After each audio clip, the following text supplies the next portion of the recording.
വചനാമൃതം തയ്യാറാക്കി അവതരിപ്പിക്കുന്നത് ജോസഫ് പൂതക്കുഴി.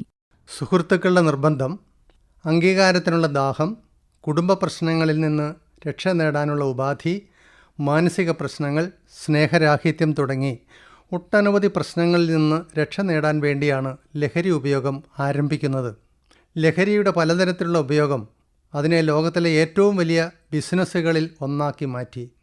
ലോകത്തിലെ ഒട്ടുമിക്കവാറും രാജ്യങ്ങളിൽ ഇത് പിടിമുറുക്കിയിരിക്കുന്നു. ആയുധ കച്ചവടം കഴിഞ്ഞാൽ ഏറ്റവുമധികം ധനം നേടിയെടുക്കുന്ന വ്യവസായമായി മാറി ഇത്.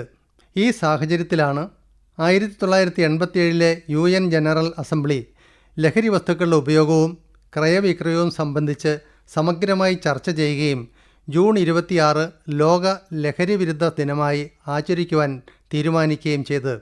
ഇതിന് കുടുംബങ്ങൾക്കും സ്കൂളുകൾക്കും പൊതുസമൂഹത്തിനും മതസ്ഥാപനങ്ങൾക്കും മാധ്യമങ്ങൾക്കും വലിയ പങ്ക് വഹിക്കാനുണ്ടെന്ന് UN സെക്രട്ടറി ജനറൽ നമ്മെ ഓർമ്മിപ്പിക്കുന്നു. മനുഷ്യൻ ആധുനിക കാലഘട്ടത്തിലെ അതിസങ്കീർണമായ ജീവിതക്രമങ്ങളിലൂടെ കടന്നുപോകുമ്പോൾ ലഹരി ഉപയോഗം ജീവിത മൂല്യങ്ങളെ തകർത്ത് മനുഷ്യൻ്റെ നിലനിൽപ്പ് തന്നെ അപകടത്തിലാക്കുന്നു.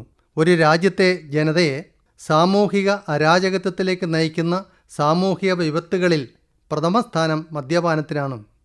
മനുഷ്യനെ സാമൂഹ്യ വിരുദ്ധ പ്രവർത്തനങ്ങൾക്ക് പ്രേരിപ്പിക്കുന്നതും ഈ ദുശീലം തന്നെ. മദ്യപാനശീലം വിനാശകരമാണ്. കുടുംബനാഥൻ്റെ മദ്യപാനാസക്തി മൂലം നാശത്തിൻ്റെ പടുകുഴിയിൽ വീണുപോയ എത്രയോ കുടുംബങ്ങൾ നമുക്ക് ചുറ്റുമുണ്ട്. മദ്യപാനശീലം ഒരു കുടുംബരോഗമാണ്.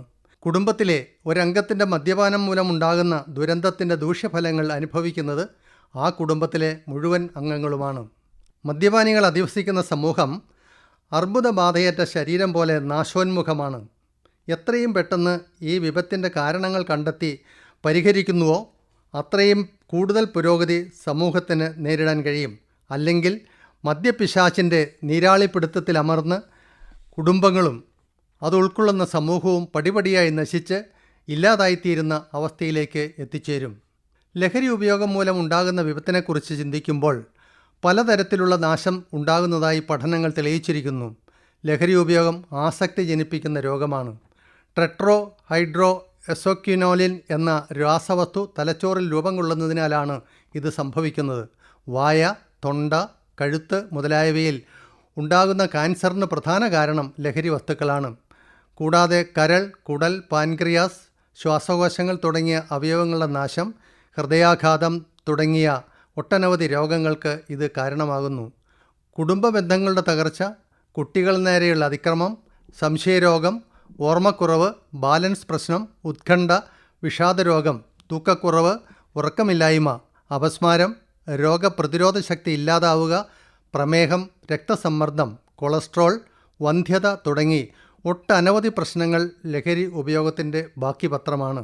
ജോലി ചെയ്യാൻ മടി, കൃത്യനിഷ്ഠയില്ലായ്മ, സ്വഭാവദൂഷ്യം, കോപാകുലനാകുക, എടുത്തുചാട്ടം എന്നിവയും ഇത്തരക്കാരിൽ കാണുന്ന പ്രശ്നങ്ങളാണ്.